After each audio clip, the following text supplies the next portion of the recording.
الحمد لله وحده والصلاة والسلام على رسول الله. أما بعد فأعوذ بالله من الشيطان الرجيم. بسم الله الرحمن الرحيم. لقد كان في يوسف وإخوته آيات للسائلين. قرآن کے حسن و جمال اور قرآن کی وسعت کی بات ہو رہی ہے،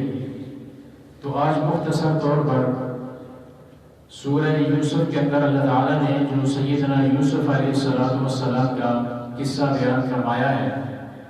ہم مختصر اس کا احاطہ کریں گے. اس کی تفصیل کے اندر اگر انسان چلا جائے تو مہینوں درکار ہیں، لیکن صرف اس کو سمجھنے کے لیے ہم چند گزارشات اس حوالے سے کریں گے. سورہ یوسف قرآن پاک کے اندر موجودہ مصحف کے اندر سورہ نمبر 12 ہے، تو ہم اس سورت کو سمجھنے کے لیے 12 حصوں کے اندر تقسیم کریں گے. سب سے پہلے اللہ رب العالمین نے یوسف علیہ السلام کا جب قصہ شروع کیا، اپنے محبوب پیغمبر کو بتایا، تو آپ علیہ السلام کو جو اللہ رب العالمین نے آپ کے سینہ پاک پہ جو قرآن پاک نازل فرمایا، یوسف علیہ السلام کے بارے میں اللہ تعالیٰ نے فرمایا کہ یوسف علیہ السلام نے ایک خواب دیکھا، اور انہوں نے وہ خواب اپنے بابا سیدنا یعقوب علیہ السلام کے سامنے بیان کیا کہ اے میرے بابا جان، میں نے خواب کے اندر دیکھا ہے انی رأیت 11 کوکبا والشمس والقمر رأیتهم لی ساجدین، کہ 11 ستارے، سورج اور چاند مجھے سجدہ کر رہے ہیں. تو بابا وہ بھی اللہ کے نبی تھے، اور نبی جو ہوتا ہے وہ عقل مند ہوتا ہے، اپنے دور کا، اپنی قوم کا سب سے زیادہ عقل مند نبی ہوا کرتا ہے. تو سیدنا یعقوب علیہ السلام نے کہا کہ میرے بیٹے یہ خواب اپنے بھائیوں کے سامنے بیان نہ کرنا، اور ان کو یہ نہ بتانا کہ تو نے ایسا خواب دیکھا ہے، کیونکہ باپ کی جو نظر ہوتی ہے وہ بڑی گہری ہوتی ہے، اسے پتا ہوتا ہے کہ میرے بچوں کی جو نفسیات ہے وہ کس قسم کی ہے. یوسف علیہ السلام چھوٹے ہونے کی وجہ سے اور خوبصورت ہونے کی وجہ سے اپنے باپ کے لاڈلے تھے، اور دوسرے اس بات سے حسد کرتے تھے کہ کیوں ہمارا والد ہمیں چھوڑ کر یوسف کے اوپر سب سے زیادہ نظر رکھتا ہے، یہ کیا بات ہوئی، ہم بھی تو اسی کے بیٹے ہیں. تو پھر سیدنا یوسف علیہ السلام اس سے محبت سب سے زیادہ کیوں؟ تو یعقوب علیہ السلام نے کہا کہ میرے بیٹے یہ خواب اپنے بھائیوں کے سامنے بیان نہ کرنا. تو بھائی جو حسد کے اندر مبتلا تھے، دوسرا حصہ جو اس کا ہے، انہوں نے اپنے درمیان مشورہ کیا کہ ایسی کیا بات ہے یوسف علیہ السلام کے اندر کے ہم سے ہمارا جو والد ہے وہ زیادہ محبت یوسف علیہ السلام سے کرتا ہے. تو یہ جو بڑی ہمارے لیے سوچنے والی بات ہے. انہوں نے آپس میں مشورہ کیا کہ ایسا کرو کہ اس یوسف کو قتل کر دو. کسی نے مشورہ کیا نہیں، قتل نہیں کرنا، اس کو جا کے کہیں کسی بیابان کنویں کے اندر جا کے پھینک دو. یلتقطہ بعض السیارہ، کوئی چلنے پھرنے والا اس کو اٹھا کے لے جائے گا. انہوں نے آپس کے درمیان یہ مشورہ کر لیا، تو والد کے سامنے جا کے کہنے لگے کہ اس یوسف کو ہمارے ساتھ کھیلنے کے لیے بھیج دیجئے، ہم کل جنگل کے اندر جائیں گے، کھیلیں گے، کودیں گے، تو اس کو بھی ہمارے ساتھ بھیج دیجئے تاکہ یہ باہر کی ہوا کھا لے. تو یعقوب علیہ السلام نے کہا کہ مجھے ڈر لگتا ہے کہ کہیں تم کھیلنے کے لیے دوڑ کود کے اندر جب لگو گے تو میرے بیٹے کو بھیڑیا کھا جائے گا. تو ان کو بھی بات مل گئی کہ ہمارے والد نے تو ہمارا کام اور آسان کر دیا. جب مختصر یہ کہ کنویں کے اندر یوسف علیہ السلام کو پھینک کر واپس آ گئے اور رونا دینا شروع کر دیا کہ ہمارے والد اس یوسف کو بھیڑیے نے کھا لیا ہے. تو یعقوب علیہ السلام نے کہا کہ یہ تمہاری اپنی بنائی ہوئی بات ہے، میں آپ کی اس بات کے اوپر یقین نہیں کرتا، لیکن اللہ رب العالمین کی تقدیر کو مان لیا. اور یعقوب علیہ السلام اپنے بیٹے کی جدائی کے اندر روتے رہے. اب انہوں نے تو اپنی طرف سے ان کو کنویں کے اندر پھینک دیا تاکہ یہ مر جائیں، والد کی آنکھوں سے دور ہو جائیں، لیکن مارنے والے سے بچانے والا زیادہ طاقتور ہوتا ہے. دنیا کے اندر جتنے بھی مارنے والے ہیں، کوئی انسان کسی کو مارنا چاہتا ہے، اپنے سے نیچے کرنا چاہتا ہے، اس کو دبانا چاہتا ہے، تو دبانے والے سے، مارنے والے سے وہ بچانے والا کائنات کا رب زیادہ طاقتور ہوتا ہے. تو اللہ رب العالمین نے بھی پلان بنایا، وہ جو چلتے ہوئے راستے کے اندر ایک قافلہ جا رہا تھا، اس کو پیاس محسوس ہوئی، انہوں نے ڈھول کنویں کے اندر پھینکا اور کنویں کے ساتھ پانی کے ساتھ ساتھ یوسف علیہ السلام وہ چمکتا ہوا خوبصورت بچہ اس کنویں سے باہر نکلا تو کہنے لگے یا بشرا ھذا غلام، وہ قافلے والوں بڑی خوشخبری کی بات ہے، اتنا پیارا غلام اس کنویں کے اندر سے نکلا ہے۔ لیکن ان کو کیا پتا تھا کہ یہ مصر کا بادشاہ بنے گا، یہ اللہ کا نبی ہوگا، انہیں تو معلوم نہیں تھا۔ انہوں نے جا کے اس کو بازار کے اندر بیچ دیا اور خریدا بھی اس نے جو عزیز مصر تھا، مصر کا بادشاہ۔ بکتے بکاتے اس کے گھر کے اندر پہنچ گئے۔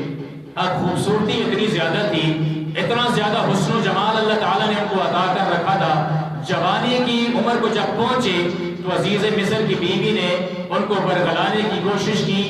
اور ان کے ساتھ برائی کا ارادہ کیا، لیکن مالک کائنات نے فرمایا ہم نے اپنے یوسف کو اس کے مکر و فریب سے بچا کے رکھا۔ جب اس وقت کی عورتوں نے سنا کہ عزیز مصر کی بیوی ایک اپنے غلام کے اوپر فریفتہ ہو گئی اور اس نے اپنے غلام سے برائی کا ارادہ کیا، تو عورتوں کو تو بات چاہیے ہوتی ہے کوئی بات کرنے کے لیے، تو عورتوں نے آپس کے اندر بات کرنا شروع کر دی اور پورے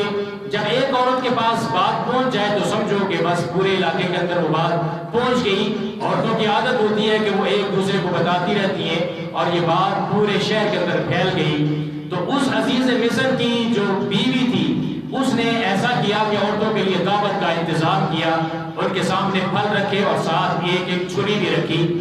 اور ان لوگوں اور ان عورتوں کو دعوت کے اوپر بلایا اور یوسف علیہ السلام کو یہ کہا کہ تم پردے کے پیچھے رہنا، جب میں کہوں گی تم باہر عورتوں کے سامنے آنا۔ جب ان کے سامنے وہ پھل رکھے گئے، چھریاں رکھی گئی، یوسف علیہ السلام پردے سے باہر نکلے تو انہوں نے جب دیکھا تو کہنے لگی قلنا حاشا للہ ما ھذا بشرا ان ھذا الا ملک کریم، اللہ کی قسم یہ انسان ہو ہی نہیں سکتا، ہم نے کبھی زندگی میں اتنا خوبصورت انسان دیکھا ہی نہیں ہے، یہ تو کوئی فرشتہ معلوم ہوتا ہے۔ تو اس عزیز مصر کی بیوی نے کہا کہ یہی ہے وہ خوبصورت نوجوان جس کے بارے میں آپ لوگ مجھے ملامت کرتی تھی، اگر اس نے وہ کام نہ کیا جو میں نے اس کو کہا ہے تو میں اس کو جیل کے اندر بھیجوں گی۔ تو یوسف علیہ السلام نے کہا کہ اے میرے رب، مجھے یہ جس چیز کی طرف برائی کی طرف دعوت دے رہی ہے اس کے مقابلے مجھے جیل زیادہ پسند ہے۔ الغرض وہ جیل کے اندر چلے گئے تو جیل کے اندر یوسف علیہ السلام کی ملاقات دو انسانوں سے ہوئی جنہوں نے خواب دیکھا۔ ایک نے دیکھا کہ میں جو ہے پھلوں سے رس نچوڑ رہا ہوں، اس کا شراب بنا رہا ہوں، اور دوسرے نے خواب دیکھا کہ میرے سر کے اوپر روٹی رکھی ہوئی ہے اور پرندے اس کو کھا رہے ہیں۔ تو یوسف علیہ السلام نے ان کو خواب کی تعبیر بتائی، میں مختصر کر رہا ہوں بات لمبی نہ ہو جائے۔ تو یوسف علیہ السلام نے ایک کو کہا کہ آپ ایک بادشاہ کے خادم بنو گے اور بادشاہ کو شراب پیش کرو گے، اور دوسرے کو کہا کہ آپ نے سولی کے اوپر چڑھنا ہے۔ تو جس نے بچنا تھا، جس نے بادشاہ کا غلام بننا تھا، یوسف علیہ السلام نے کہا کہ جب بادشاہ کے پاس جاؤ گے تو میرا ذکر کرنا کہ جیل کے اندر ایک ایسا نوجوان ہے، اس نے مجھے خواب کی تعبیر بتائی ہے۔ لیکن رب العالمین نے فرمایا کہ شیطان نے اس بندے کو یہ بات بلا دی اور یوسف علیہ السلام کئی سال تک اس جیل کے اندر رہے۔ پھر ایک دن ایسا ہوا کہ بادشاہ نے خواب دیکھا اور بادشاہ نے کہا کہ میں نے رات کو یہ خواب دیکھا ہے، 7 موٹی تازی گائیں ہیں اور ان کو 7 پتلی گائیں کھا رہی ہیں، اور دوسرا میں نے یہ دیکھا کہ 7 ہرے گندم کے خوشے ہیں اور اس کے ساتھ 7 خشک بالیاں بھی ہیں، تو مجھے اس کی تعبیر بتاؤ۔ تو جو مفت کے مفتی ہوتے ہیں نا، انہوں نے کہا کہ بادشاہ آپ کو اس کی فکر کرنے کی کوئی ضرورت نہیں ہے، یہ عام خواب ہے، اس کا کوئی بھی معنی نہیں ہے۔ جس کے پاس علم نہ ہو تو ایسا آج کل بھی لوگ کرتے ہیں، جب کسی مسئلے کے بارے میں علم نہ ہو، جس نے کبھی قرآن بھی سیدھا نہ پڑھا ہو وہ بھی فتوے دیتا پھرتا ہے، یہ مسئلہ اس طرح ہے، یہ مسئلہ اس طرح ہے، لوگ بغیر علم کے ایسی بات کر دیتے ہیں۔ تو انہوں نے بھی کہا کہ آپ کو فکر کرنے کی ضرورت نہیں ہے، لیکن اس محفل کے اندر وہ آدمی بھی موجود تھا جس کو یوسف علیہ السلام نے کہا تھا کہ آپ جیل سے چھوٹ جاؤ گے اور بادشاہ کے خادم بنو گے۔ اس نے کہا کہ مجھے بھیجیے، میں آپ کو بتاتا ہوں اس خواب کی تعبیر پوچھ کر۔ سیدنا یوسف علیہ السلام سے خواب کی تعبیر پوچھی، آپ نے تعبیر بتائی، اس نے جا کے بادشاہ کو بتائی۔ تو بادشاہ نے کہا کہ یہ کون ہے جس نے اتنی گہری بات کی ہے، اس کو میرے پاس لاؤ۔ اس کو میں اپنے لیے خالص کروں گا، اس کو میں اپنا وزیر بناؤں گا۔ یوسف علیہ السلام کو یہ آفر ہوئی تو یوسف علیہ السلام نے کہا پہلے جا کے پوچھئے ان عورتوں سے جنہوں نے مجھے ورگلانے کی کوشش کی تھی، مجھے الزام لگا کہ آج مجھے جیل کے اندر اتنے سال رہنا پڑا، جا کے پہلے ان عورتوں سے میری صفائی تو پوچھ لیجئے کہ کیا یوسف علیہ السلام نے کوئی گناہ کیا ہے یا نہیں۔ عورتوں سے جب پوچھا گیا تو عورتیں مان گئیں کہ یوسف معصوم ہے، انہوں نے کوئی گناہ نہیں کیا، ہم عورتوں نے اس کو برگلانے کی کوشش کی ہے۔ عزیز مصر کی بیوی نے بھی اس کا اقرار کر لیا۔ پھر ہوا یوں کہ وہی یوسف علیہ السلام مصر کے خزانوں کا مالک رب العالمین نے ان کو بنا دیا، اور جو کنویں کے اندر پھینک کے چلے آئے تھے ان کو معلوم نہ تھا کہ ہمیں بھوک ستائے گی، تو اسی کے در کے اوپر جا کے ہم ہاتھ پھیلائیں گے اور دامن پھیلائیں گے کہ یوسف ہمیں غلہ دے دے۔ وہاں اس کے دربار میں پہنچے، یوسف علیہ السلام کو پتا چل گیا کہ یہ میرے بھائی ہیں، لیکن ان کو پتا نہیں تھا کہ یہ یوسف ہے۔ تو یوسف علیہ السلام نے ان کو یہ کہا کہ آپ کا جو بھائی ہے نا گھر کے اندر، اس بھائی کو اگلی بار ساتھ لے کے آنا، اور غلہ بہت زیادہ کثیر مقدار کے اندر اپنی طرف سے جو پیسے انہوں نے دیے تھے اور زیادہ غلہ ان کو دے دیا۔ اور انہوں نے گھر کے اندر آ کے اپنے والد سیدنا یعقوب علیہ السلام سے یہ بات کی کہ جو عزیز مصر ہے، جو مصر کا وزیر ہے، بادشاہ ہے، اس نے کہا ہے کہ اگلی بار اپنے بھائی کو لانا تاکہ ایک انسان کا غلہ اور زیادہ مل جائے گا۔ تو اگلی بار جب وہ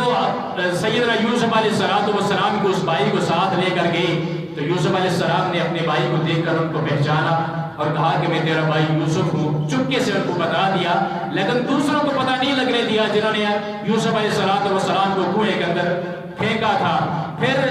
یوسف علیہ السلام نے اپنے بھائی کو اپنے پاس رکھنے کے لیے اس وقت مناسب چال چلی، اور سیدنا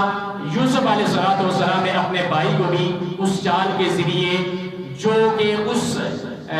دور کے اندر اس بادشاہی کے اندر ضروری تھا، یوسف علیہ السلام نے اپنے بھائی کو روکنے کے لیے وہ کام کیا اور اپنے بھائی کو بھی ساتھ روک لیا۔ اب جب یہ بھائی جنہوں نے اپنے والد سے یوسف علیہ السلام کے چھوٹے بھائی کو قسمیں اٹھا کے اپنے والد کو یقین دلایا تھا، اس لیے کہ پہلے تو یوسف علیہ السلام کو وہ گم کر چکے تھے، کنویں میں پھینک چکے تھے، تو والد جس کا ایک بچہ گم ہوا تھا وہ کیسے یقین کرتا کہ میرے دوسرے بیٹے کی یہ لوگ حفاظت کریں گے۔ اس لیے اس نے قسم اٹھوائی تھی سیدنا یعقوب علیہ السلام نے کہ میرے بیٹے کی حفاظت کرو گے، تو انہوں نے قسم اٹھا کے اس کو ساتھ لائے تھے۔ تو ان میں سے جو سب سے بڑا تھا اس نے کہا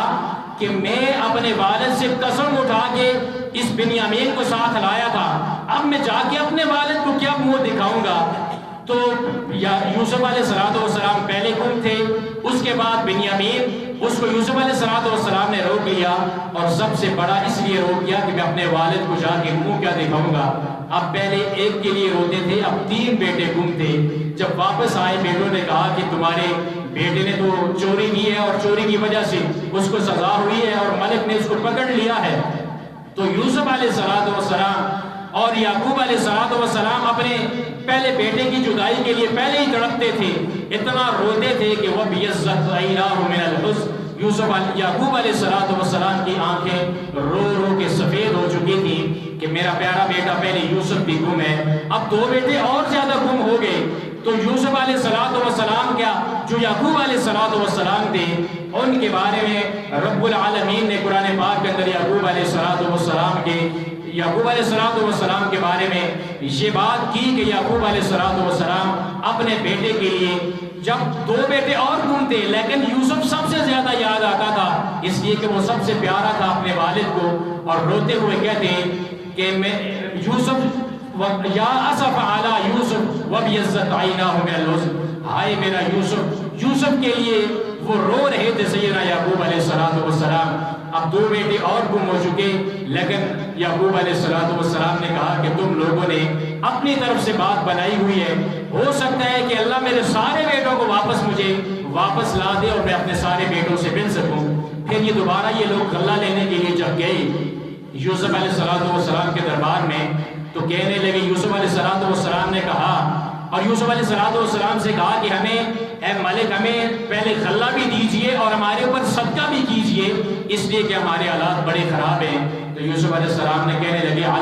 علمتم ما فعلتم بیوسف و اخی، کیا تم جانتے ہو کہ تم نے یوسف کے ساتھ کیا کیا تھا؟ وہ کہنے لگے کیا آپ یوسف ہیں؟ انہوں نے کہا ہاں میں یوسف ہوں جس کو آپ نے کنویں کے اندر پھینکا تھا۔ میرے مالک نے آج مجھے بادشاہ بنایا ہے، ملک بنایا ہے، اور تم لوگوں کو میرے دربار کے اوپر لایا ہے۔ آج تم اسی یوسف سے غلہ مانگنے کے لیے، اپنے دامن کے پھیلا کے اسی سے صدقہ مانگنے کے لیے آج اسی کے دربار کے اندر آئے ہو۔ تو یوسف علیہ السلام نے اپنے بھائیوں کو معاف کر دیا اور کہا کہ میری قمیض لے جاؤ اور میرے والد کے منہ پہ ڈالو گے تو ان کی جو بینائی ہے وہ واپس آ جائے گی۔ قمیض لے کر جب وہ واپس آئے، جب گھر دروازے سے اندر داخل ہوئے تو سیدنا یعقوب علیہ السلام، دیکھیے والد کی محبت کتنی گہری ہوتی ہے کہ والد اپنے بیٹوں کے جوتے اور کپڑوں کو بھی کس طرح پہچانتا ہے۔ سیدنا یعقوب علیہ السلام ابھی نابینا ہو چکے تھے، رو رو کے آنکھوں کی بینائی وہ جا چکی تھی، لیکن کہنے لگے انی لاجد ریح یوسف لولا ان تفندون، مجھے اپنے بیٹے یوسف کی آج خوشبو آ رہی ہے۔ اگر تم لوگ یہ مجھے نہ کہو کہ بوڑھا پاگل ہو گیا ہے تو مجھے اپنے بیٹے یوسف کی خوشبو آ رہی ہے۔ یہ والد کی محبت تھی کہ اپنے بیٹے کی قمیض ابھی کمرے کے اندر داخل ہوئی تھی تو والد کو یہ پتہ لگ گیا کہ یہ قمیض میرے بیٹے یوسف کی قمیض ہے۔ تو وہی قمیض جب ان کی آنکھوں کے ساتھ لگائی گئی تو اللہ تعالیٰ نے اپنے بیٹے کو سیدنا یعقوب علیہ السلام کو دوبارہ وہ بینائی عطا کر دی۔ الغرض یعقوب علیہ السلام اپنے بیٹوں کو لے کر پھر واپس دربار کے اندر پہنچے، سیدنا یوسف علیہ السلام کے دربار میں، اور پھر وہاں پہ ایک بلند و بالا کرسیاں رکھی گئیں، اپنے والدین کو انہوں نے وہاں پہ بٹھایا اور ان بھائیوں نے وہاں پہ سیدنا یوسف علیہ السلام کے سامنے سجدہ کیا، کیونکہ سجدہ پہلی شریعتوں کے اندر اللہ کے علاوہ ملک کے لیے بھی جائز تھا، جو کہ شریعت محمدیہ صلی اللہ علیہ وسلم کے اندر حرام کر دیا گیا ہے۔ تو یہ وہ تعبیر تھی یوسف علیہ السلام کے خواب کی۔ اب دیکھیے خواب دیکھا تھا بچپن کے اندر، لیکن اس خواب کی تعبیر ملنے کے لیے